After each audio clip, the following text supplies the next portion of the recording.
Қостанай облысы Әулиекөл ауданында орман өртке оранды. Соңғы мәлімет бойынша қызыл жалын 9400 гектардан астам аумақты шарпыған.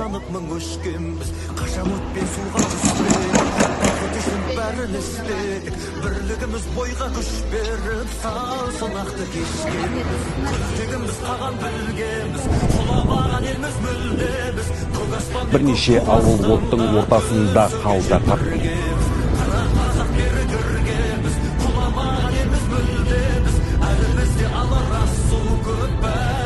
Қостанай облысына көмек көрсетуден көрші аймақтарда шет қалып жатқан жоқ. Біз таңғы сағат 4-тен бері жолдамыз, енді 1 сағаттай қалды. Жалпы Торғайдағы тойды біз 2 күннен бері түсірдік, бірақ кештен бері ондағы мерекелік шаралардың барлығы тоқтатылды. Ал тойға деп алынған азық-түлікті түгелдей зардап шеккендерге беру туралы шешім қабылданды.